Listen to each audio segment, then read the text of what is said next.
Ini 100% up.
Thorsten, time is 9:05 now. Shall we get started?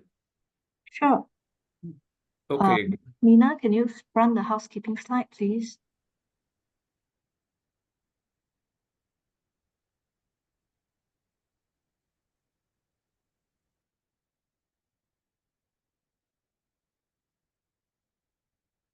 Okay, let's get started. You can hear me all right, Mina? Yes. Okay, wonderful. Yeah, good morning, everyone. Welcome to the third session of the APRU Food Security Webinar Series 2024. Very happy to report that besides attendees from Singapore, we are also very pleased to have a lot of overseas participants from various countries, including from the Philippines, the Hong Kong, Taiwan, Australia, Canada, and the United States. So good afternoon, good evening to some of you as well. I'm also very pleased to acknowledge the presence of APRU Chief Executive, Professor Thomas Schneider. Thanks, Tom, very much for joining us despite your really heavy schedule. So I'm Leong. My last name is Lim. I'm the Associate Vice President for Research at the Nanyang Technological University, or NTU. And it is my pleasure to co-host this session with Professor Thorsten Wohland, Director of Research Governance and Enablement from the National University of Singapore, or NUS.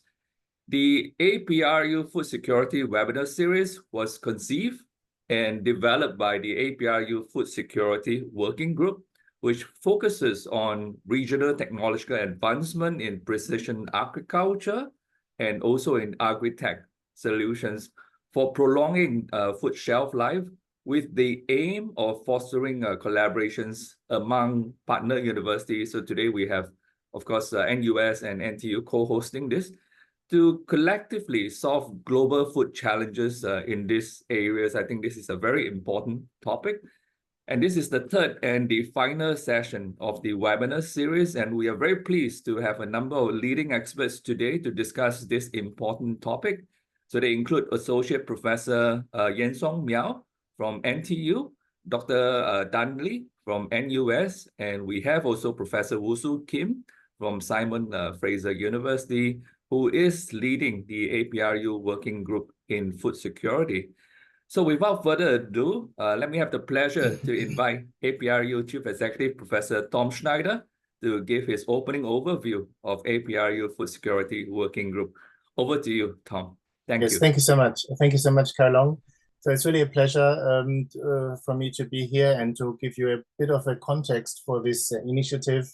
So APRU, the Association of Pacific Rim Universities, is the leading network of research-intensive universities across 18 economies of the Asia-Pacific, all the way from Thailand in the west to the Americas in the east, Canada in the north to Chile in the south. And this slide here gives you an idea just of the range and also the stature of universities that form part of our network. The basic ideas, the principles on which APRU was founded was to be a platform of collaboration and dialogue in the times of geopolitical tensions. We are now 27 years old, and for all these 27 years, we have focused on creating projects and initiatives that try to be impactful in terms of research, in terms of policy in the Asia Pacific, and also in terms of engaging the 2 million students to which we cater across our network. To achieve this, we have partnered with governments, with NGOs, with the corporate sector. And if you look to the right lower side of this slide, you see just a couple of agencies and organizations with which we have partnered, including the Asia Development Bank, the United Nations, Google, and the Asia Pacific Economic Cooperation. The next slide, please. As I just said, we do many projects that are centered around the key challenges of the Asia Pacific, some of which are mentioned here: global health, digital economy, multi-hazard, sustainable cities and landscapes, biodiversity, and sustainable waste management. And if you look to the left side of the slide, you just see that we engage in everything we do with the Sustainable Development Goals, the 2030 framework of the United Nations. And our productivity in terms of research output is actually about 40% higher than the global average on sustainable development research. Taken together, if APRU institutions were a country, we come third after China and the US, and we produce about 12% of the annual output in research. So we are very research intensive as an organization. So one of the new areas that we tried to develop since last year was actually food security. And I think this leads me to the next slide, and I will give over to Woo-Soo Kim, who is the chair of our working group. Woo-Soo, please. Thank you, Thomas. And thank you, Leong and Thorsten and Anne for the co-hosting this excellent setup of the webinar series number 3. And I want to, an introduction about our webinar series and an APRU working group has been done well from other speakers already. So I want to re-emphasize some of the important things. So for example, the working group initially formed last year, 2023. And as you can see from this slide, 6 member universities dedicate to create this platform to share insights, right? Simon Fraser University in Canada, and then UC Davis in USA, and then 2 co-hosts today, the National University of Singapore and the Nanyang Technological University in Singapore, and the the Taiwan University, and then the University of Adelaide in Australia. So basically, we would like to gather and collect or share insights from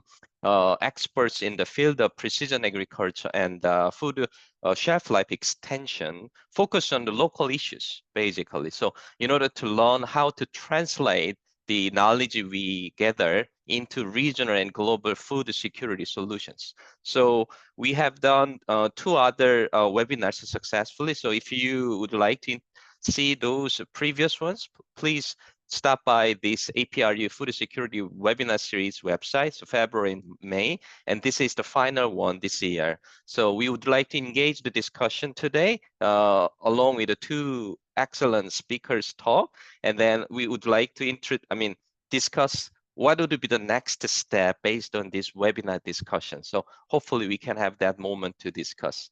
Without further ado, I'm going to hand over the mic to our co-host, Leong, first. So thank you very much, Woo-Soo, and also thanks, Tom, for the summary. This is a really important initiative. I think never before food security has become so important. Just appreciate the rapid climate change for those in Singapore, just look outside the window. It is raining when it's supposed to be sunny, and it is sunny when it's supposed to be raining. I think the weather pattern has cooled up quite a bit, and that impacts a lot on food production. So it's really important that we have forward plans, I guess, to maintain food sustainability. And it's my pleasure now to welcome Dr. Yansong Miao, who is an associate professor at the School of Biological Sciences at NTU, gotten his BSc from Zhejiang University and his PhD from Chinese University of Hong Kong, and then did his postdoctoral fellow at the University of California, Berkeley, under the Human Frontier Science program, was then recruited by NTU as a Nanyang assistant professor in 2015. And more recently, congratulations, he became the recipient of the prestigious AMBO Global Investigator Award. So without further ado, Yansong, the mic is yours. Over to you. Thanks, Keliang. So let me share my screen here. Okay, can you see my screen? Yes. Okay, great. Thanks, Keliang, and also thank the APRU and give this an excellent platform to introduce about the food security and agriculture. So my name is Yansong. I'm from the NTU. It's my great honor so today to share some of our work we are doing and share some thoughts and what we are working at Singapore to contribute to this very important topic and the problems we want to solve. So our work is very much fundamental and trying to study a lot of agriculture problem in terms of plant behavior and the pathway. But on the same time, we are very much interested into how to apply those fundamental knowledge to contribute to the food security by enhancing the plant ability against the pathogen or against the environmental factors. So one of the important things we are always keeping in mind is about how we can enhance the plant performance. And in that term, it's more about those crops, those food, the agri-food. And we know a lot of traditional approach has been using, has already established a great foundation, how we can change the plant performance. For example, the outside of the farming, the outdoor farming has diverse factors will influence the plant performance. So in the past, a lot of work on the GMO-based the engineering approach currently could be non-GMO. I will introduce a little bit, but it's about how we can change the traits. And this is an excellent example when you edit or you add or you remove certain genes that are very important to control the behavior or the traits. In the genetic approach, you are able to giving them the ability against the pathogen, in this case, the fungal infection. So then that's super important, allow us to have ability to have the food security. And on the other side, the global trend about the AI and the computerization, and we are aware of the power of those tools. So many of this is like a drone and in the field, how they can be used by the human, by the agriculture to facilitate the plant growth in the field. But not only about this, and in the future, very active research force is going on and will go further, is about the sensing technology. Those kind of sensing technology can come from the diverse background or the innovation. Those can be the nano material, can be the chemical based, can be the electrochemical sensing based, can be the optical based. And those non-invasive approach can be applied and further to sense the diverse factors of the plant. And eventually they can come to the computer, can do a very quick real-time analysis. So that's the huge change, I think, in the future would advance our understanding and for the learning about the plant behavior. And in Singapore, and we do not have a large land compared to the big countries. But one of the things in Singapore very interested and emphasize want to do because the food security reason is can we build up a better controlled environment agriculture, for example, like the indoor farming. So this is something actually is ongoing and with a great collaboration with a few European countries, including the Germany and also the Wageningen in the Netherlands. And the idea is, can we create some good plant performance and also control the energy cost and to build a nice environment for the sustainability. And for those kind of food and technology, sometime in the past, the gene editing can be considered as a GMO. So a lot of people has concern about this. But the new technology like the CRISPR, many of them actually does not consider as the GMO and by the USDA. The reason is if you do not necessarily introduce and leave the fragment of the DNA inside the plants, you just remove something and no trace behind. So those food are still be considered non-GMO, and that's also a very good sign. And we can to allow us to enhance the plant performance. So because the traditional farming established the foundation for the agriculture, and that's extremely important. But as Kyle mentioned, as the topic we're going further, we foresee a lot of challenges for the traditional farming, including the soil problem, including the water, and also the climate change. That's the huge challenge for the farming. And that make the control very tough, how to control the plant behavior. Whenever one condition changed, another condition become more severe. So this is, they have a lot of crosstalk. And the technology, there are certain technology at the early setup, but still have some limitation. So our thinking is about to translate in the future a lot of fundamental science we are doing to the field by the genetic engineering approach. So this genetic engineering approach is more about to have a precise control of the functional pathway inside the plant. By that, allow us to combat the climate change and also the infection from outside. This we usually talk about as the biotic and abiotic attack. And we want to enhance the plant performance by changing the plant signaling. And we hopeful with this can contribute to our national goal at Singapore as a 30 by 30. And also, importantly, we are thinking to establish, if it's possible, to make the agriculture technology hub in here, and that can leverage a lot of the power or the technique from outside. And I think that's extremely important. And I now go to a more specific scientific part of what we are doing. And we are very much interested in the signaling inside the plant. The signaling is about when we receive a lot of changing from outside, no matter temperature, chemical, light, or the nutrient, and all we received from the microbe, no matter fungus or the bacterial pathogen or the species, microbe species. There are a lot of stress to the plant, and the plant usually need to build a lot of signal against them, but sometimes they also sacrifice the growth. So it's important to understand how the signal is going, and that allow us to control this defense mechanism. So we are very much interested about the immunosignaling in the plant. When plant receive the bacterial pathogen or the other type of pathogen like a fungus, plant will have innate immune response by recognizing the pattern from microbe. And that will have a lot of transcriptional regulation to enhance the plant performance against the pathogen. And on the same time, and the pathogen will give you the second wave of the attack by injecting more toxic stuff. And then plant need to have a second layer of the defense mechanism by performing the called effector triggered immune response using the protein to recognize those toxic factors from the microbe. So this kind of tug and war has been continue going, and there are a lot of molecules involved. So our interest is about how to better or precise control those functional molecules.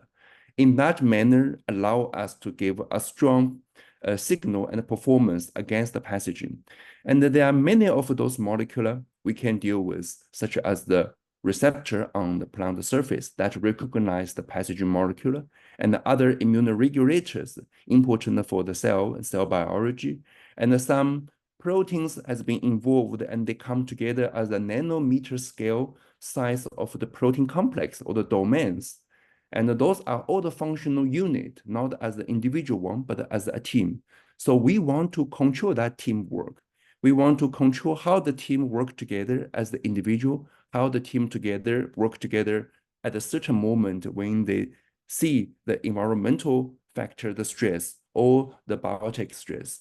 And there are many ways to control that. One is from the protein engineering approach, or other can be from the polymer and from chemical synthesis and the chemical modification approach. So we are very much interested about the protein engineering approach, how we can change the performance of the functional module inside the plant, and that to enhance the agri-food performance. When we talk about the protein, under each individual pathway, there are many of them. There are some important ones. When we identify the important one, there are several approaches we can work on that. One is, if that one has a biochemical catalytic reaction, can we optimize that protein? There are many people using the evolution directional approach by changing the residue, changing the surface, give a better activity for the binding and for the catalytic reaction. Or the people can also use the oligomerized pattern to have giving them a very well-controlled assembly of the molecule of the protein. Here, for example, is like a trimer. And in that kind of case, the protein will have a specific surface, and those kind of functional surface exposed to outside give them the ability to have a robust and enhanced performance.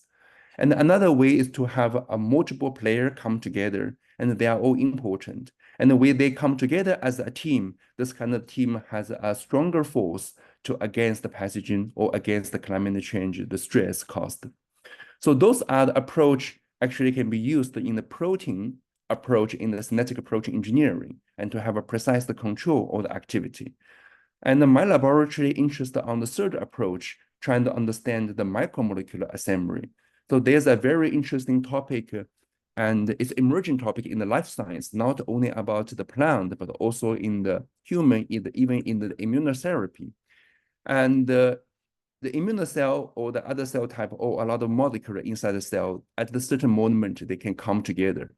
And they can form this kind of micromolecular assembly without a membrane-bonded structure. And those molecules, when they come together, they have a unique function, they have an enhanced ability. So this kind of behavior is because all the biomolecular, the protein, have some well-structured domain to interact with each other, as a structural biologist doing to understand the biology and the protein.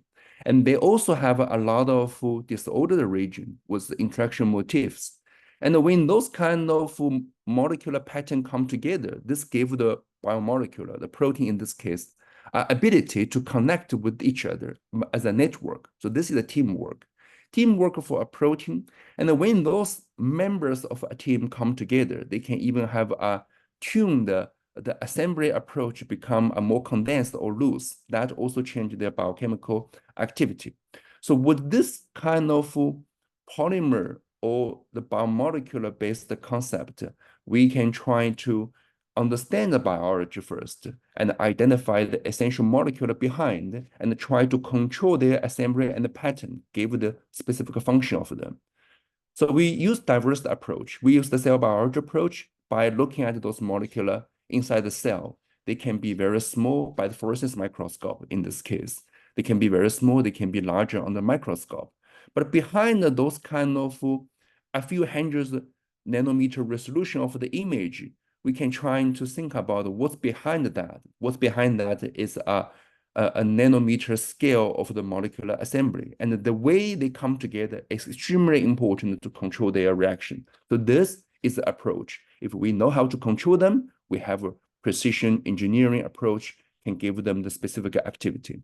So in the past, what we are doing, we do a lot of survey and investigation how the molecular, the pattern, the lipid, the DNA, the peptide, or the fatty acid chain from the pathogen, for example, like a bacteria, when they come to the host, the plant, what kind of plant molecule at the interface on the cell surface, when they perceive this pathogen, they will be changed. Those molecules can be a lot of plasma membrane binded proteins, and those transmembrane protein and the lipid. And they all have a strong reaction. We identified a lot of interesting phenomena when the input come in from the pathogen, from biotic signal. And we identified the plant part has a lot of molecules come together as a condensates, as a signalosome, and regulate the reaction and response, those kind of pathogen perception. And gave the ability to against those pathogen attack. And the several type of molecule we are working on, for example, our PAMP is some can be the peptide, can be the polysaccharide, the DNA from the bacteria, and the effector can be the pathogen injected into the host. We're trying to understand how those toxic stuff and all the molecule from the pathogen can be perceived by the host, how the immune response of a host can become changed. And for example, also the quorum sensing are also the molecular being used for the bacterial communication. But we found that kind of lipid fatty acid chain structure actually can be perceived by host. And the vesicle from bacteria can also be used by the host as a signal against the pathogen. And in the early immune response, when the pathogen and the host plant come together, and we look at the microscope of the cell surface, those kind of green dots are the protein signal sitting on the plasma membrane of the plant cell. And at the nanoscale size, those are a couple nanometer or maybe tens or hundreds nanometer. But when the pathogen signal come in or the bacterial inoculation onto the plant, several plant important immunoregulators will change the pattern, will become bigger. So that's the ability they start to have a teamwork. This kind of nano-size controlled condensates are very important to give the plant ability to have an enhanced defense mechanism. And later on, not only about the surface recognition, when the pathogen injected the toxic stuff inside the cell of the plant, we also find inside the cell in the cytoplasm, the toxic effect can bind to the plant protein on the cell surface.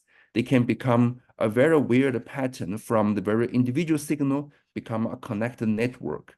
So those kind of behavior give us the knowledge how the teamwork happen inside the plant, how the pathogen molecular and the host molecular can work together. So we want to understand it, then we can better control it.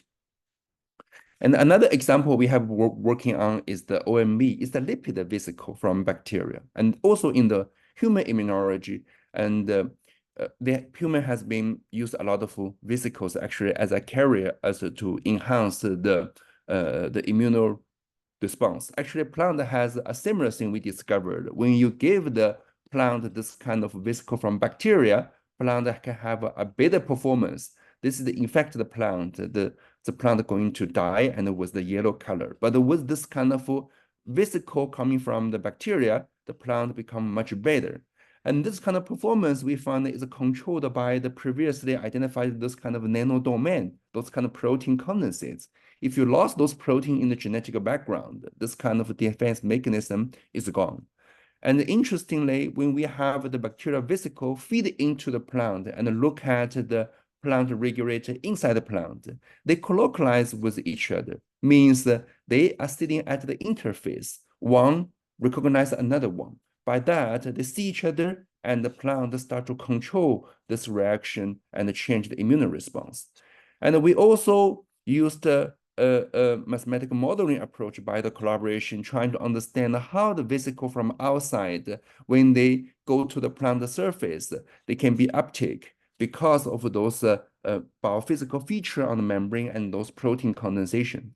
So those kind of things using mathematical modeling and cell biology and biophysics, biochemistry allow us to understand the signaling of plant behavior, to understand when the pathogen things come into the host, how the host receptor can perceive that. Currently, one of the very important projects that we are doing in the lab is trying to engineer those receptors.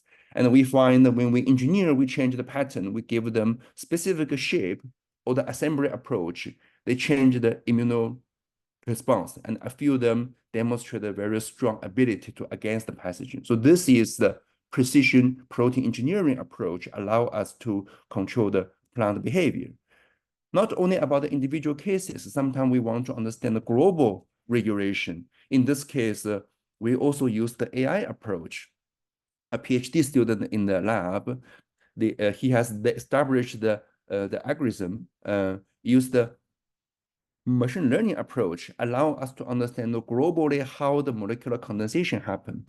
So now with this a very powerful engine, when we have any protein sequence feed into this engine, we can easily identify the protein, the signature, the domain, the region, where they are interacting, where they are controlling the assembly. That is critical because we want to control the assembly. We need to know where are the interaction sites, where are the location for those proteins to come together as a team. If we cut that arm or we add one more leg, we probably find that they can hold hands with each other. They have a better ability. So with this kind of ability, the moving forward, we want to do more and more the engineering approach to control the behavior. So I will stop here and also want to thank my hardworking team and my student work on diverse project in the plant, in the agriculture, and in the vegetable, and also in the fungus, and also in the yeast. So our funding resources, we need to acknowledge a lot of support from the MOE and NIF from Singapore, and also from EMBO, and also from the IDMEX, and that's the research center in Singapore. And also thank the collaborator globally and local, and a lot of the collaborator biophysics and the chemistry and the engineering and the people doing the computation. So that's the way give us the ability to leverage multiple aspects, to use an innovative approach trying to control the protein, the engineering, and the plant the functions. Okay, thank you very much, and I will be very happy to take questions. And that's the very important slide. This is our very beautiful campus of the NTU, very nice building and the scenery. Yeah, thank you very much, and happy to take questions. Yes, and on this note, thank you very much, Yansong, for the very informative talk. Indeed, emerging pathogens, I think, is a serious challenge, and your fundamental insights may be very useful moving forward. We have a little bit of time for Q&A, and I would like to encourage participants, to either type them in the chat box, or otherwise just feel free to unmute your mic and ask the question. So perhaps give you a bit of time to do that. I could ask Yansong the first question. I think it is important to have such fundamental strategy. Moving downstream, people, of course, will be very interested to know how generalizable your approach is, especially for commodity crops such as rice, maize. And what do you think also for successful implementation, what would be the cost feasibility equation like? So two related questions, generalizability and the cost of implementation. Yeah, for your comments, please. Yeah, thanks, Kaliang. Those are excellent questions and very important. And first, we start from the model plant. As a model plant, they say Arabidopsis or the rice. And those model plant has a tremendous of knowledge of the database, and allow us, when we see the phenotype, we can identify which gene, which protein, which domain are important for this function. And all this pathway actually are all conserved in the other crop species or the plants. And when we find those traits, when we identify the component, we research the homologue. They might not be the same, might not be exactly sequenced, but we can very easy to identify where are the region, the domain that actually perform the same behavior to recognize each other. So by that way, we translate our knowledge from a way, use the networking pattern we established to know their behavior and function, and to identify another networking and the component pattern in the other species. And when we find the one, we extract the most important node or the player, and trying to change that player and give the ability. So this is ongoing work. We are working in the symbiosis and other species. So this is why I think from fundamental part is relative. I mean, I think it's very important, can be applied to the other, but the testing is the one by one, not guaranteed all work, but have a high chance if we find something correct, we can see the function. And we already got success in a few examples. Wonderful. So yeah, sorry, Yansong, I just want to make sure I have enough time for others to raise their question. I see Li Tan has raised her hand, and there's at least one other question in the chat box. So let's take this two first. Li Tan, over to you. Thank you. Right. Thanks, Yansong, for the excellent presentation. I noticed you talked about the interaction of plants and microbes, but I'm wondering to confirm with you, are those mostly via the leaves, or some of them might also from the roots? The reason I ask is because based on my results or observation from this indoor farming or hydroponic farming, most of the microbial contamination are actually introduced via roots instead of leaves in comparison with the field agriculture. Thanks.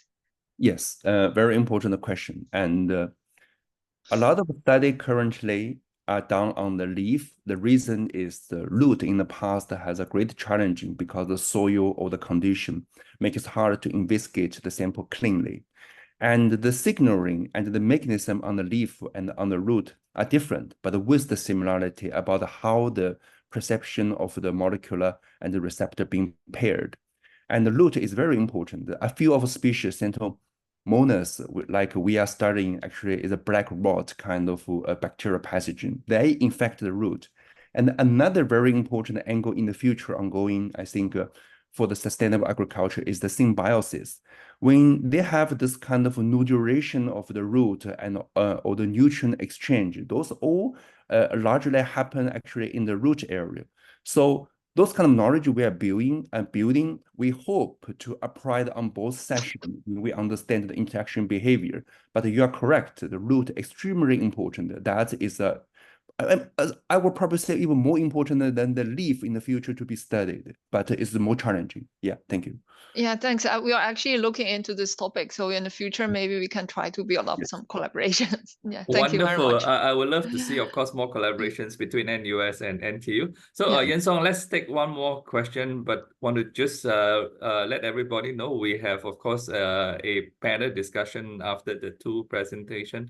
You can ask a further question then. But let's take one more. This is from Amy Chong. Thanks for the interesting talk. Have you looked at symbiont such as avascular mycorrhiza fungi or ectomycorrhiza fungi that help plant health? Over to you, a succinct response, please. Okay, great, thanks for your question. This is a topic I just will start to start from next month. So I just had a postdoc coming from Japan, and we started the AM and the fungal interaction. And we also just started the collaboration with one of the best, like in China, Wang Ertao and the He Zuhua lab, trying to study those symbiosis. And because my postdoc will have experience on the system, and we will apply our fundamental knowledge on that. We will also need the collaboration with the others. If anyone interested in this topic, this is something we are super excited to moving forward because it's so important. Thank you very much. Yeah, thanks again, Yansong. So to keep time, let me now hand over to my co-host, Professor Thorsten Wohland, to introduce our second speaker. Over to you, Thorsten. Thanks a lot, Leong, and good day to everybody, because I think we really come from all kind of different time zones. So thank you very much for making time. So let me introduce the second speaker. That is Dr. Dan Lee. She is an assistant professor at the Department of Food Science and Technology here at the National University of Singapore. She's also the associate director of the Center of Sustainable Urban Farming here at NUS, a center that was only recently funded. Dr. Lee obtained her PhD in Applied Biological Sciences from Ghent University in Belgium in 2012. And in 2011, she worked as a visiting scholar at the Cincinnati Children's Hospital Medical Center in the US. 2014, she was at Nantes University in France. And her research interests include detection and mitigation of foodborne viruses, emerging microbial threats in urban food production systems, and alternative antimicrobial and food preservation strategies. With that, over to you, Dan. Okay, thanks a lot, Thorsten, for your introduction. Let me share my screen.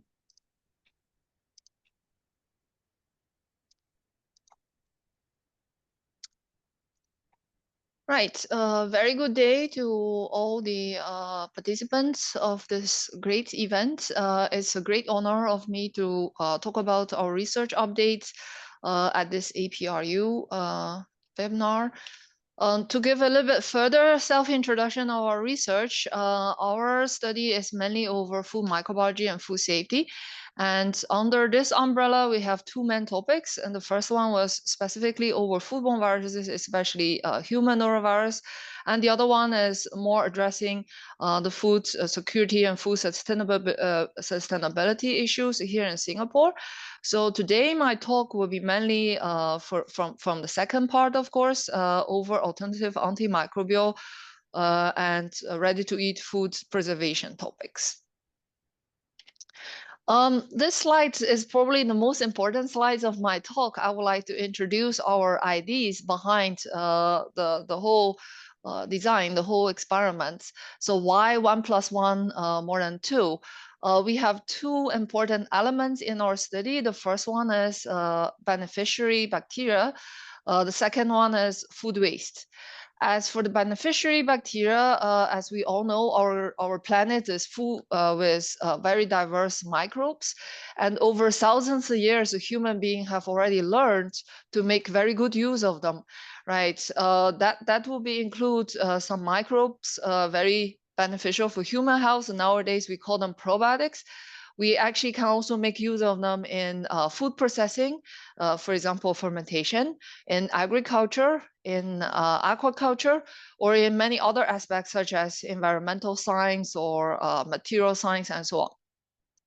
On the other end, we have the food waste, or let's say some of the food byproducts. That is more obvious because the chemical profile is basically the same as all the food we consume. So very diverse, and we can find a lot of beneficiary compound from it. So to build a link with these two components, the first thing is we have to be clear with ourselves what beneficial bioactivities we are looking at. Okay, and then in order to achieve the synergy, to achieve this 1 + 1 higher than 2, the first link I would like to build up is to support the microbial growth with the use of food waste.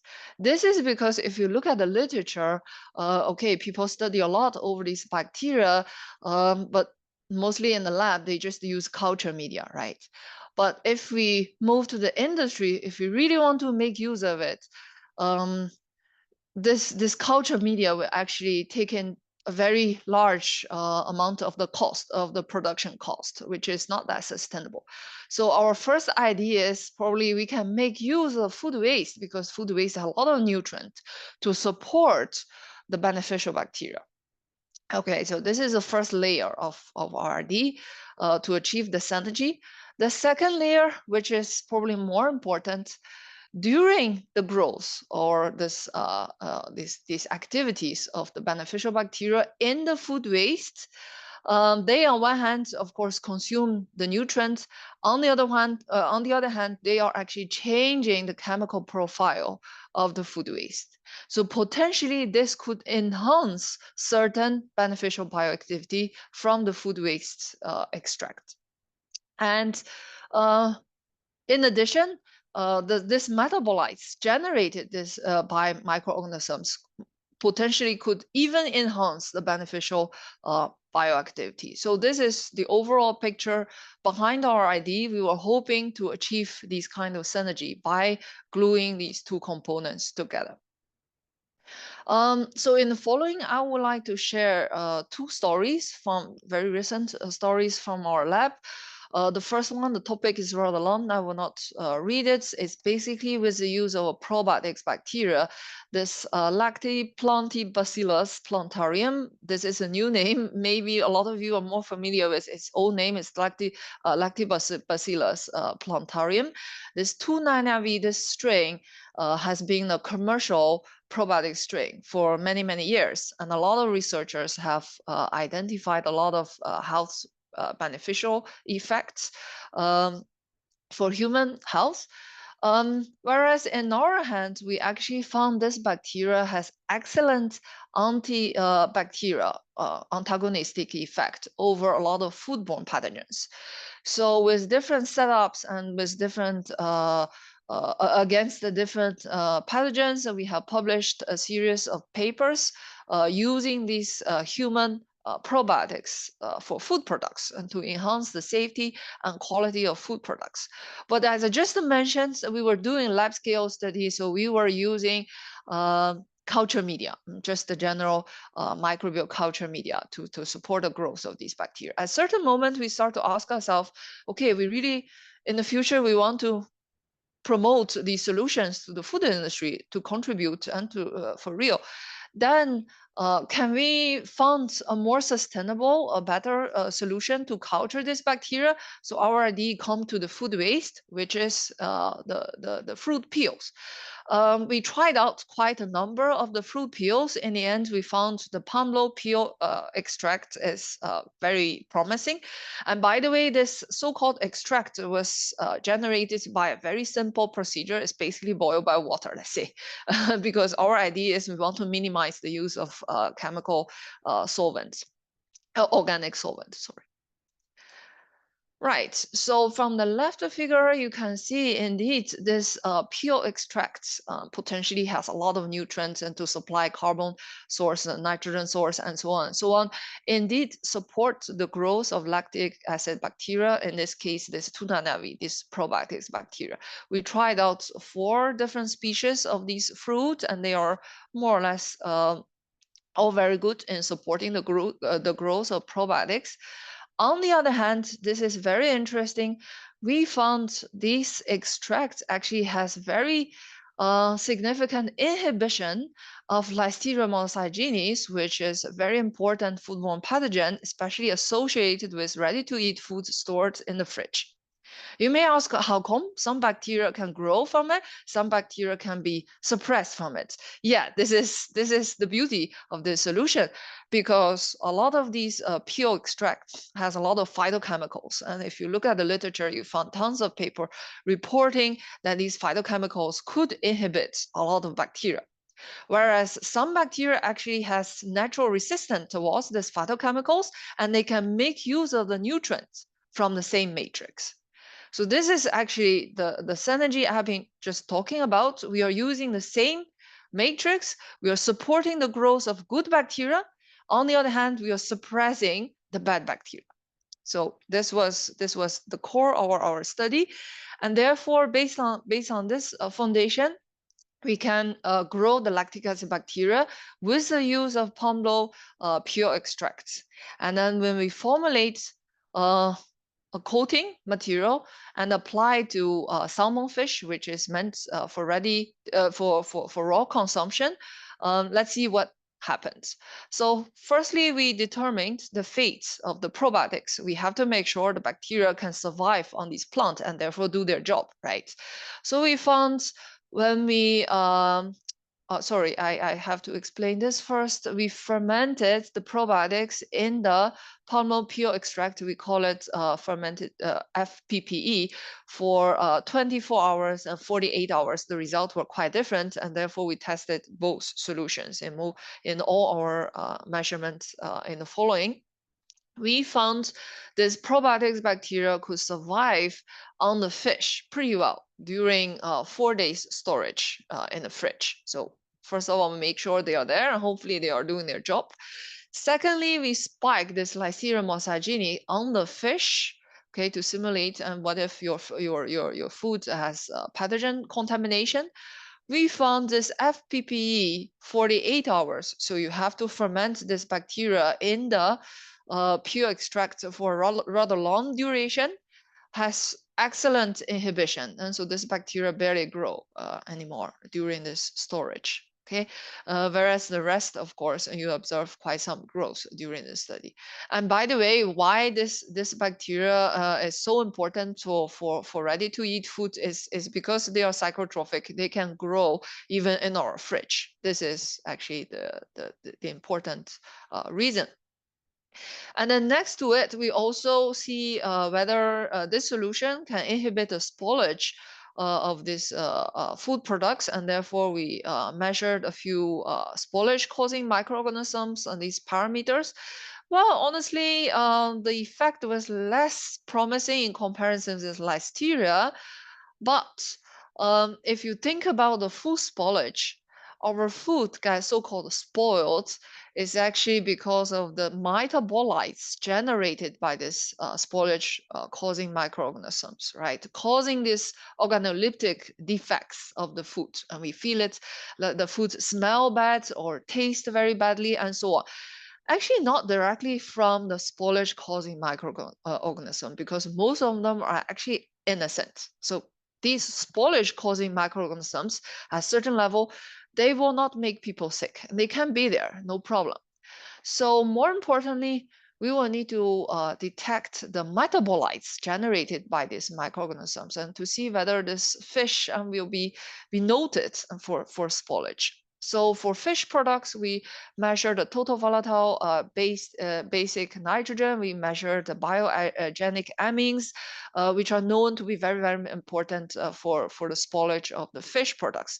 And here we observed once again this FPP48, our coating solution was excellent in inhibiting the generation of these metabolites. Okay, so both these volatile or non-volatile metabolites, and this solution was much better than other groups. Therefore, we quickly try to isolate this biogenic amine producing bacteria. We tried 67 isolate in total, and we selected 4 of the top ones, generating really high numbers, high levels of biogenic amine. And with the use of whole genome sequencing, we were able to identify the taxonomic status of these 4 bacteria strains. And then when we mix these 4 strains with the Pumlo pure extract fermented probiotics, and we found the solution after 48 hours. Fermentation was indeed excellent in suppressing the growth or survival of these biogenic amine producing bacteria. And we also want to understand the chemical essence of all the phenomena we observed, of course. And you can imagine this is a very, very complicated system, right? This fruit peel already very complicated, then plus the metabolites from the probiotics bacteria, and that's even worse. But we still want to understand a little bit, mainly with the question, is there any superhero? It's very complicated, but is there any one or a few chemicals really dominating the systems contribute essentially for this good effect that we just observed? Our strategy was with the use of non-target Q12. We try to make a comparison in between of the FPP 48 hours versus FPP 24 hours. If you still remember what I just presented, we have observed if you ferment this probiotics bacteria in the pure extract for a longer period, up to 48 hours, its effect was much better than the shorter fermentation period. So we want to understand what has been generated during the later stage of this fermentation. And so this result was showing the fold change in comparison with these 2 solutions. Yes, so we definitely identified a lot of compounds. If you have experience using this non-target analysis, you will know actually you can find tons of chemicals, right? And then we took the top ones and we did literature study one by one. Yeah, that's kind of the only solution we can do. And not surprisingly, we found a lot of antimicrobial compounds, especially this lactic acid, because this bacteria is lactic acid bacteria. Of course, it produces a lot of lactic acid. But the thing is, when we try to buy the pure compounds, almost one by one, the key compounds from these identified ones, and we try to quantify them, we try to repeat the results with these compounds, generally speaking, we didn't find any of them could compete with the fermented compounds used in combination. So in simple words, our conclusion, seemingly there's no superhero in this solution. Okay, they have to work in a team together. And as I just mentioned, in this solution, there are nutrients supporting microbial growth. There are phytochemicals performing as the antimicrobial components. So I believe for either of them, there might be, you know, different forces. And if you can see this comics, so when most of the components are functioning towards one direction, that is good. Okay, although I have to be honest, I cannot rule out there might be some minorities driving the group, the teamwork to the other direction. But overall speaking, this teamwork is always much better than when you are using the pure compound by itself. Okay, let's quickly recap the overall synergy we achieved from this study. First of all, we found this pomelo peel extract could support this lactobacillus bacteria growth, right? So this good bacteria could be supported and could grow in this peel extract. So here, this arrow.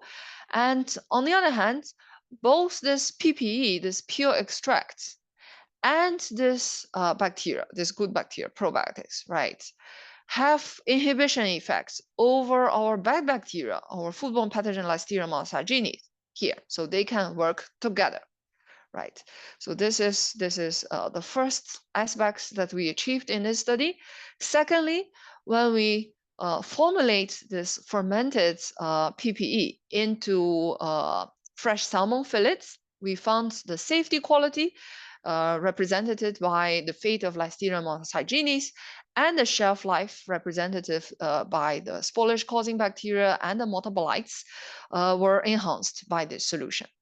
And lastly, if you still remember, I mentioned this probiotics bacteria could survive perfectly during the storage of these products. And based on our previous results, we also found when they are formulated in this food coating material, these bacteria can survive much better in human guts, especially our stomach and this low pH. And therefore, we also assume these products could enhance the human health promoting effects of probiotics bacteria. So let's say we are here achieving win-win-win deal from multiple aspects. Okay, so this is the first story I would like to share today. The second story was over different application scenario, but the basic idea was kind of similar. Okay, it's with the use of brassica bacteria, brassica vegetable juice to enhance the growth of Bacillus subtilis in leafy green production systems. This study, I would say, I call it a serendipitous study because honestly, I'm a food microbiologist, and the most important topic I care about is still food microbial safety. Okay, so when we look into the urban farming systems, our angle was to make sure there's no pathogens circulating in that system and to develop this proactive strategy suppressing these possible presence of the pathogens. Okay, so one day my student came up with an idea. They say, you know, the brassica vegetables are widely grown in Singapore, but they also read in the literature that these brassica vegetables also carry a number of these antimicrobial phytochemicals. And they say, let's just reuse this juice from this vegetable because you may generate a lot of waste or byproducts, roots, and so on. Let's use these juice instead of the chemical-based hydroponic solutions in that system, so that we can nurture the plants. On the other hand, we can inhibit the growth of the bacteria. I said, yeah, good idea.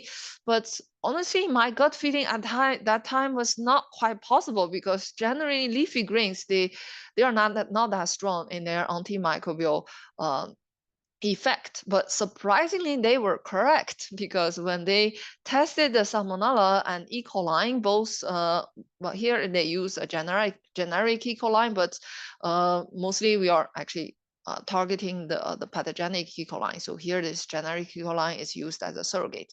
So for both Salmonella and E. coli, which are very, very important microbial hazards for fresh produce, this Brassica 小白菜 juice could inhibit these pathogenic bacteria pretty well. So if you look at the B and C figure, you will see the cross actually represent the fate of this pathogenic bacteria in the hydroponic solution in the hydroponic systems. And they can survive for pretty well, and then gradually they can even grow a little bit.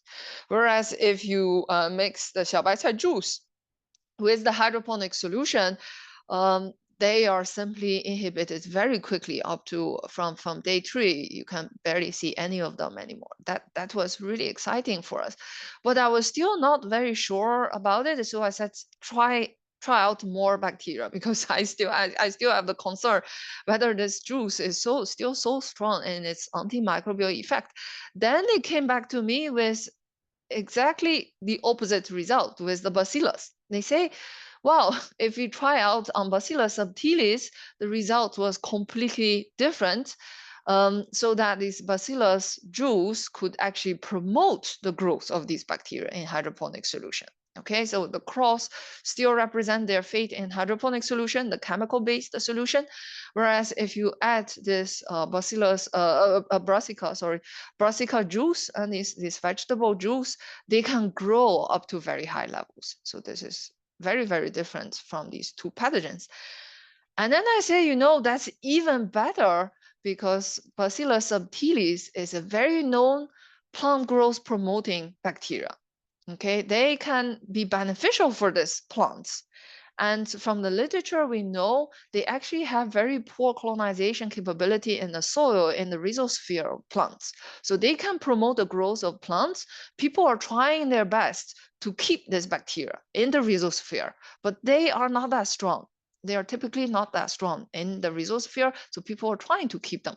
I said, yeah, our solution is again trying to achieve some synergy. And by the way, this Bacillus subtilis itself is also reported to have some antimicrobial effect, because they can produce surfactant secretion. Let's try them together, and this combination together in the hydroponic grown plants, and see what will happen. All right, so first of all, that is good news. And the good news is, indeed, the Bacillus subtilis, as you see here, when you use them alone, they cannot survive very well. On the roots, they can also, because in the nature, we do have some bacillus, and then when you just apply these bacillus in plant roots, they don't show much higher levels in comparison with the control without the spike. And when you use it together with the juice, the 小白菜 juice, indeed you see the bacillus number. The bacillus number was much higher than other groups, so that's already good news. In the following, not surprisingly, we also found the plants were growing better in these groups treated by Bacillus subtilis together with the 小白菜 juice together. So the synergy was achieved in plant growth promoting. That's okay, one thing. But on the other hand, I have to say, honestly, this solution didn't work well in this antimicrobial effect, suppressing Salmonella or E. coli. So this solution worked pretty well in the test tubes, suppressing the Salmonella and E. coli in the hydroponic solution. Whereas if you use it to the real system with very complicated background microbiome, it doesn't work anymore. Okay, these pathogens can still grow pretty well over there. And this solution doesn't inhibit them as much as we expected. And similarly, with our first study, we were trying to understand a bit of the chemical essence of this solution. We looked into the down-regulated compounds in the Bacillus fermented 小白菜 juice, trying to understand what has been consumed by this bacillus, and then potentially these could be the compounds supporting their growth, right? In short words, in the end, we drew some quite similar conclusion with our first study. So this is basically teamwork. None of these compounds, none of these identified compounds showed exactly the same effects of the fermented juice. All right, so I quickly come to the take-home message and general conclusions of today's talk. So first of all, it is essential to pair the beneficial bacteria and food waste to boost the bioactivities. And you really both components, the beneficial bacteria and food waste, are very diverse, right? Very complicated. If you want to make use of these components together to achieve the synergy, you have to really make the good selection to pair them together. Secondly, the application scenarios need to be selected very well, and then the experiment has to be designed very well, because from our lesson, you see when you test it in a test tube or in comparison with when you test in field, the result could be very, very different. And lastly, we are still on our way. In-depth understanding is still in need to find out the rules and therefore to build up such synergies in a much easier way in the future.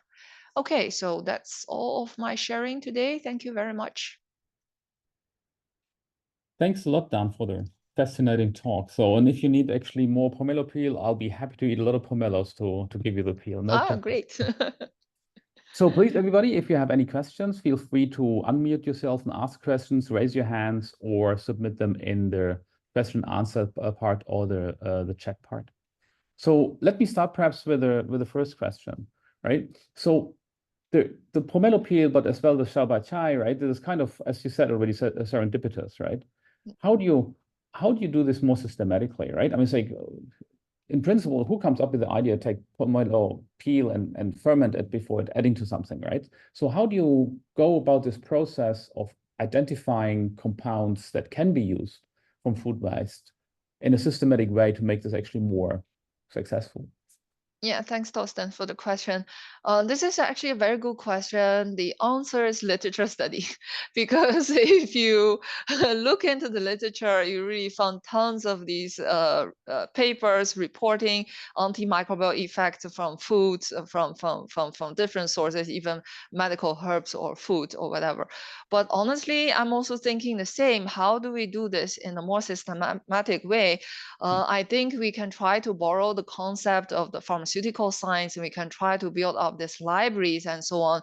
But this will need really a lot of work, and then of course a lot of efforts for people to do together, because if you look into the technical details, people are really using very, very different experimental setups.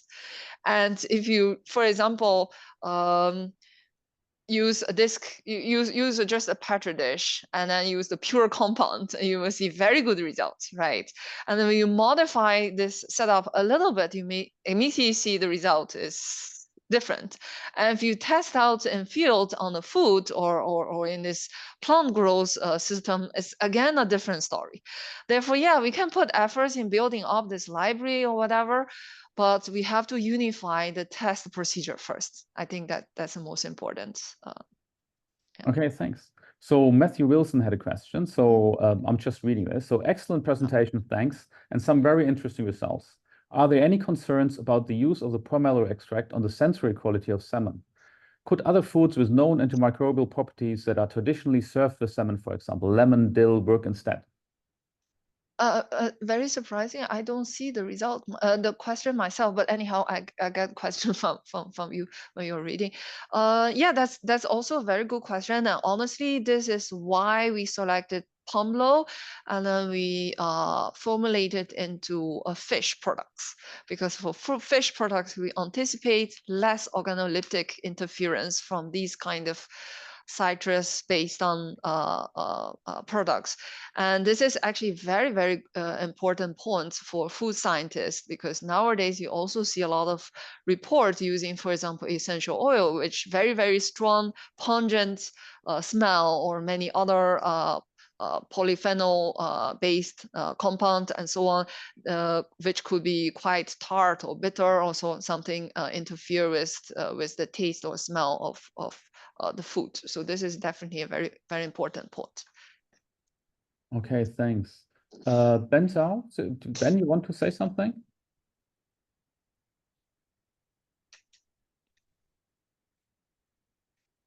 No, okay, good.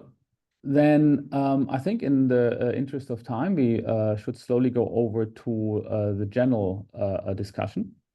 And let me invite Woo-Soo Kim and Ka Leong to join me to guide this general discussion.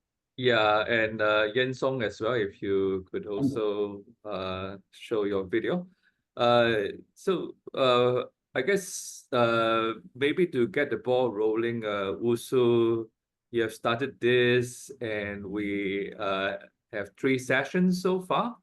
If we could actually ask you to share your perspective of what has transpired over the 3 sessions and how you as the chair would like to see things moving forward. So perhaps over to you first, Woo-Soo. Thank you, Ka Leong. Can you hear me? Yes, loud and clear. Great. So I want to thank both speakers first. A really fundamental study on the pathogen and the food science side. So honestly speaking, it's not my field.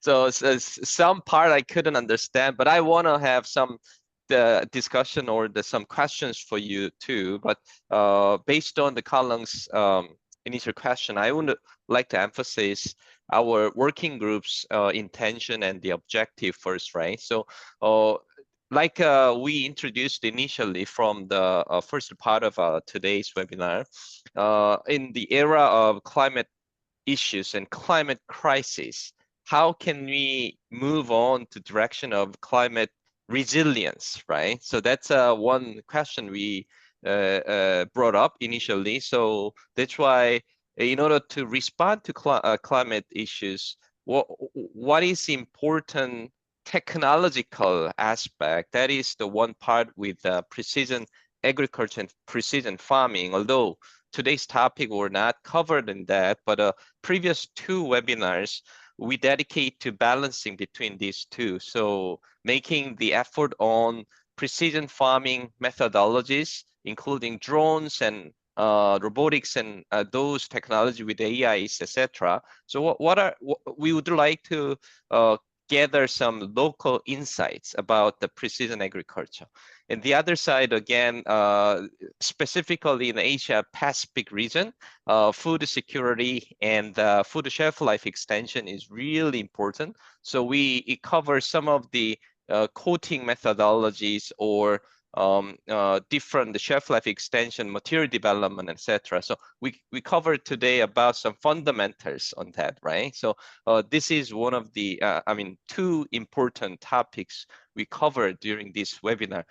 As you know, in the series of 3 webinars, we couldn't cover all the important topics in these fields, but hopefully we just gave the taste about the technologies and fundamental research, ongoing researches on those.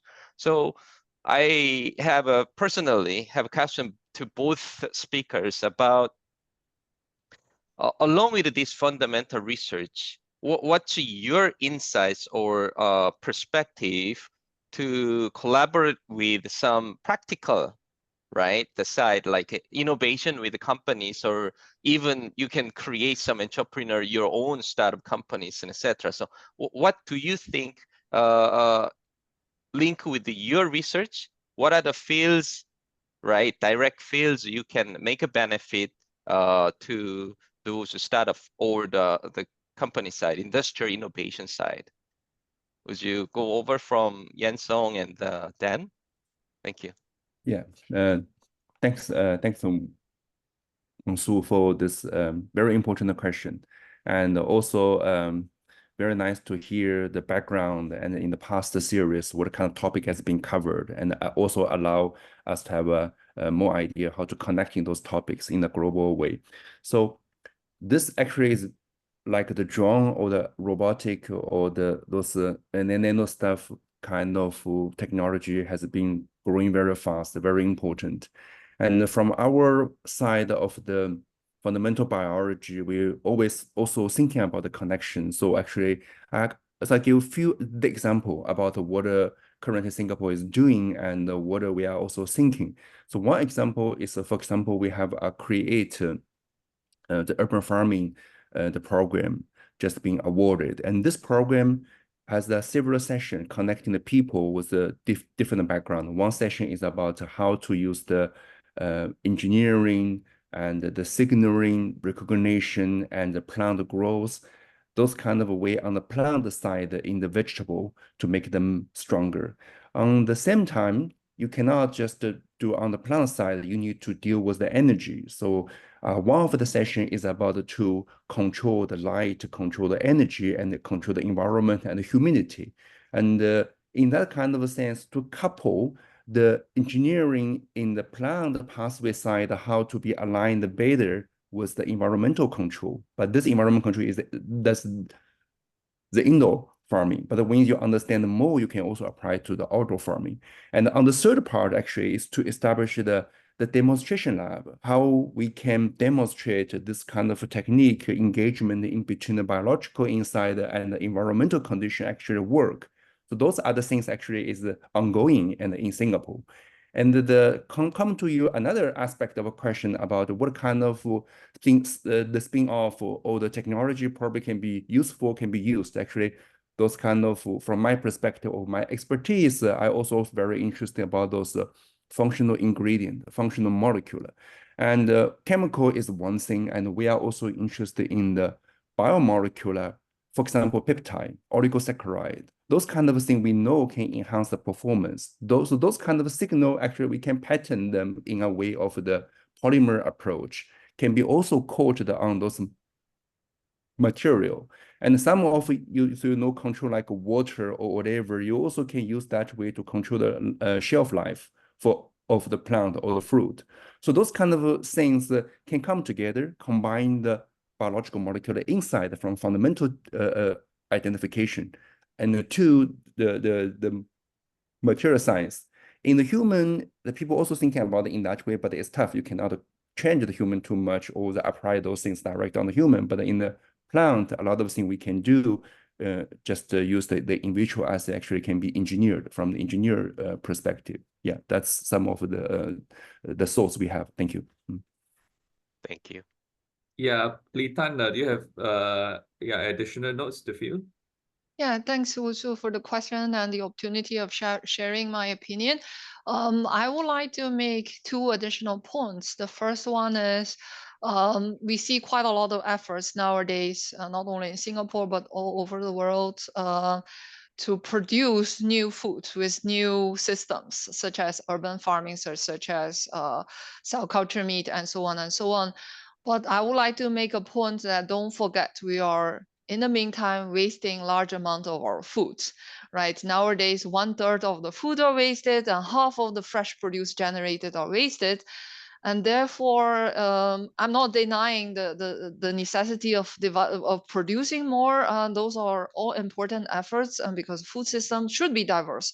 But I would emphasize the efforts in trying to waste less and then to make use of food waste or byproducts. And in order to do that, we definitely need multidisciplinary efforts together, and even together with industry.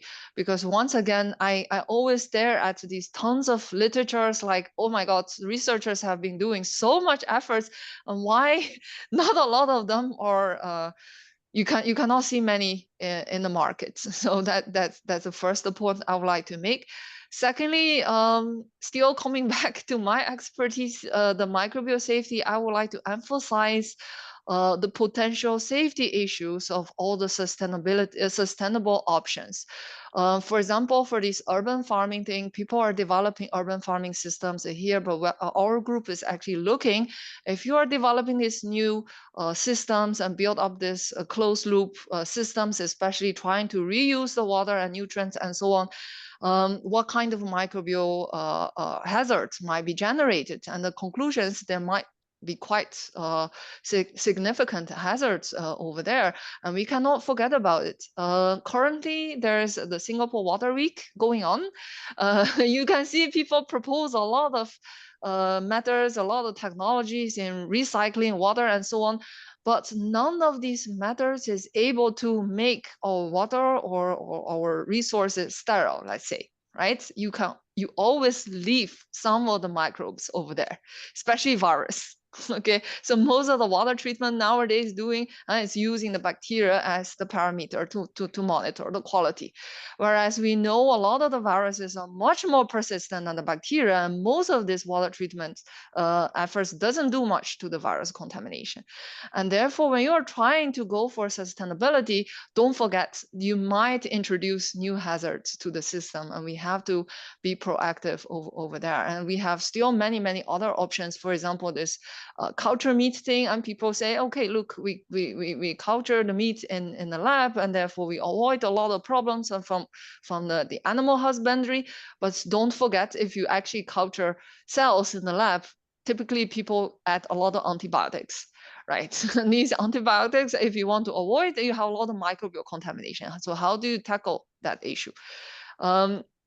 And coming back to the food waste, a lot of people also propose, yeah, let's make good use of the ugly fruit or food approaching its shelf life or whatever. But in order to do that, people really have to be knowledgeable how to avoid food safety issues by doing that, because in order to do that, you will need much higher management resources, let's say, to control the quality in comparison with the old days, the current food processing ways. Yeah, that's all. Thank you. Yeah, thank you very much, Thank you. Li Tan. I think those are excellent and very fair points. Indeed, we should focus on how to reduce food wastage. I guess prolonging shelf life is one, valorizing food waste is another. But of course, it's a whole continuum. Indeed, Singapore also had the ambition of being a global hub for alternative foods such as cultured meat.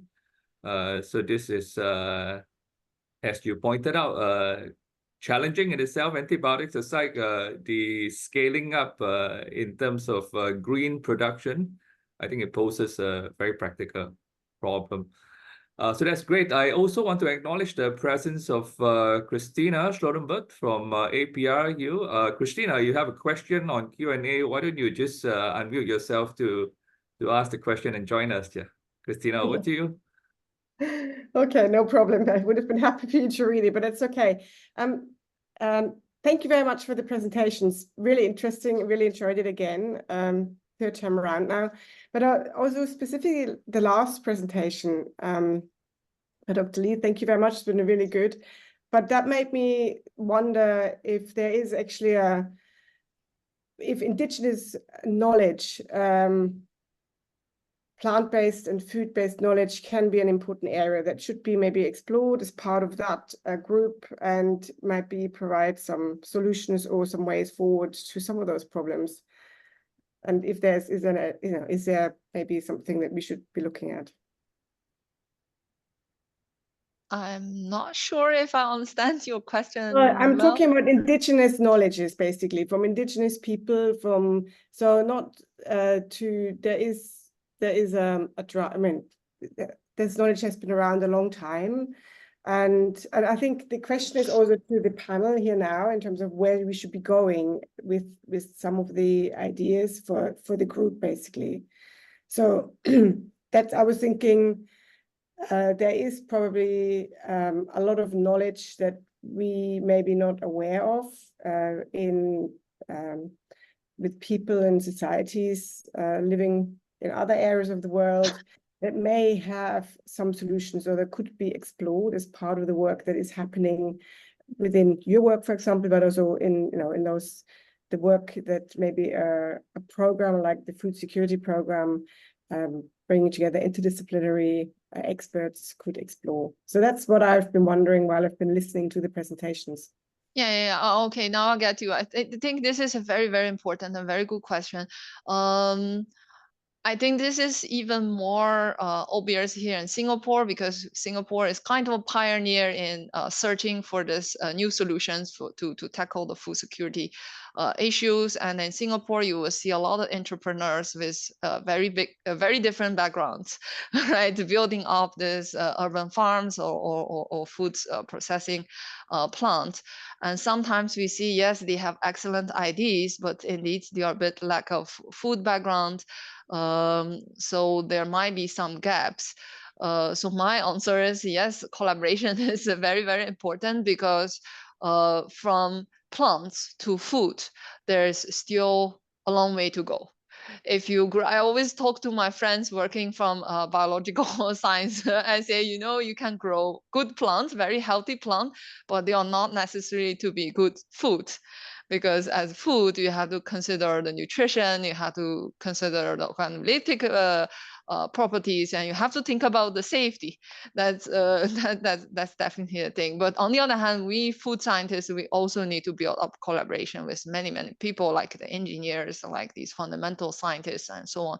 So events like today and all these efforts of gluing people together is very important. Yeah. Anne, I don't know whether if yeah, you are logged in with us, Anne. I am, yes. Yes, yeah, wonderful. And thanks for joining us. So there was a question about investor, and of course, Dr. Li Tan also talked a little bit about entrepreneurship. And you have been working very much on engaging industries in the food sector. I wonder if you would want to just say a few words about that. Thank you so much. Let me just switch my video on. Let me see if that comes up. Yes, actually, SAIL was created to facilitate collaboration between, startups, corporates, and researchers, because there is such a big need for this multi-sector collaboration in agri-food. So we were very excited when APRU created the Food Security Committee, because this is an increasingly important area that we need to facilitate more collaboration between corporate startups and researchers and create platforms that can do that. We have been running for just over 2.5 years now, and we've seen amazing, collaboration happening between very large corporates, global corporates in the agri-food space, startups and researchers coming together. So it is important that we create more of this collaboration, and APRU is a fundamental catalyst in doing that. But and Singapore is doing that through SAIL from a government perspective. So it would be very good to see more of this collaboration happening.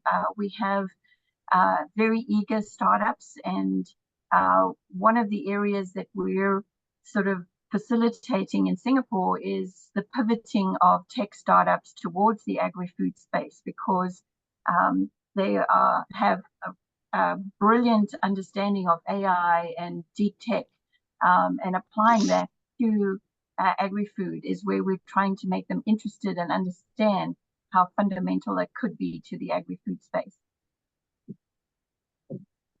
Yeah, thanks a lot. And just wanted to remind participants in the audience, feel free to, just unmute yourself, ask some question or type your queries in the chat box.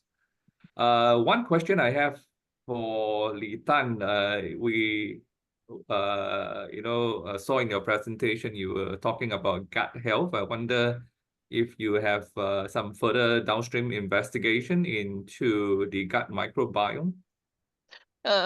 This is a little bit awkward question, because we do have a project working together with colleagues from medicine school, investigate the probiotics properties from these products, but it's for the moment not going on well because it didn't pass the iCook review because the animal study was not approved to do so. So we are seeking for other solutions like in this in vitro evaluation. But my personal opinion is, I mean, these in vitro methods are kind of still limited. But yes, that's definitely one of our plan to go on. Yeah. Yeah, it's wonderful to hear that because whenever we talk about food, on the other side of the coin is really about nutrition. And of course, the gut microbiome influence a lot about nutrition and also health. And I also want to acknowledge the presence of Yusuf. Yusuf, are you with us? So sorry, excuse me. Sorry, yeah. We have our Director of Nutrition, Metabolism and Health Program. Also the Deputy Director of the Food Safety Platform, Fresh, in Singapore, Yusuf. Yeah, Hi, perhaps hi, you could join us in this panel discussion. Yeah. Yeah, no, thank you. I've heard both presentations, and I think they were excellent. I think the track records of both Yansong and Litan is just terrific, and it's good to see how the science is going forward. So in terms of the nutrition side of things, what are your thoughts, especially relating to what has been discussed and I guess augmenting health through food? There is general growing acceptance that food may also be medicine now, right? So Yes. I think, yeah. Yes, and I like to take the analogy from Yansong, right, where he was talking about leaf versus root microbiome and how you need a cleaner system. I think in nutrition, a lot of times we grapple with clean systems because when you want to perturb diets and all that, you not only have the heterogeneity in the population, but you also have heterogeneity in terms of food consumption, etc. Right? And so I think this is a fantastic challenge, and I think with new foods that are coming up that are modified, with functional ingredients, for example, the space, I think it's tremendous in terms of opportunities for us to do this because you can do a lot of case control, case cohort kind of studies to really understand what the impact of these functional ingredients are to both the gut microbiome, but also to the entire health of the system. And when we talk about health systems, I think the grand challenge here that we're talking about is also the elderly population who, are not only at risk of getting chronic diseases, but also at risk of having frailty, malnutrition, etc. And this is really something that we wish to look at with colleagues from all over. And great to have the Asia Pacific Rim universities here as well. Very happy to collaborate with anyone who's interested in looking at this in greater detail. Thank you. Wonderful, wonderful. Part of course, our effort is to try to connect the dots together with the help of APRU. It's been a splendid morning. I've been alerted about time. Before I hand over to Professor Thorsten Wohland for his closing, I wonder if Tom or Wusu or Christina, would you want to say a few words? Yes, Just a few. Oh, yeah, Thomas. Yes, I'm happy just to come here just for 2 or 3 sentences. So first, I'm of course delighted that we had such a great webinar today, and also the entire series was so successful. One of the main ideas was also to bring, leading researchers in the field together. And as you mentioned before, even between NUS and NTU, there's a lot of need for, engagement and getting to know each other. And the idea was, of course, we wanted to do this webinar series to create consensus with a view to shaping the food security project from this fall onward in 2025. So we will have a session soon in July to wrap up and to develop our ideas further. So I think the good news for everybody attending this session is that this is not the conclusion, but it is like the beginning. And there will be something hopefully much more exciting and sustainable to come. And we can possibly update everybody attending the webinar in the near future about what the next steps of the project will be. So I just wanted to thank the organizers and the contributors very warmly for everything you have done to help make this a success, and you will hear from us in due course. Thank you so much. Thank you very much, Tom. And Thorsten, just I'm sure you would also express our thanks to people who have made this possible. But let me do mine very quickly. Want to definitely appreciate and thank the instrumental support we have received from Soksan, Mina from NTU, from Christina, from Benjamin, and from a lot of people. So thank you very much. On this note, Thorsten, over to you for the closing speech. Thanks very much, Leong. So I really enjoyed this morning, and I think there's a couple of things we can take away from that, from questions about generalizability as well economic feasibility, and very, very important, as has been pointed out, a holistic approach, right? We can't come to the solution of food waste as well as nutrition from one single point. We have to actually include other research as well, probably as well from the social sciences. So with that, let me thank the two speakers, Yansong and Dan, for very interesting talks this morning. And of course, Leong for co-moderating this webinar. Anne Locher for co-organizing. She was very much organizing this on the NTU side. Thank you very much for that. Busu Kim and Thomas Schneider, as well Christina, for their insights into APRU initiatives, as well as the APRU and NTU teams for the technical organizational support. And last but not least, let me thank all participants for their active participation in this previous webinars, and especially when coming from very, very different time zones. I always talk about this morning. That's of course in Singapore, but I'm painfully aware that some of you it might be late at night as well.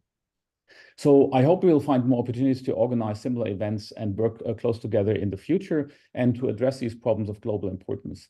So thank you very much, everybody, and goodbye. Thanks very much, everyone. Have a great day, evening. Thank you. Bye-bye. Thank Bye. you. Thank you very much. Thank Goodbye, you. everybody. Thank you. Goodbye. Thank you.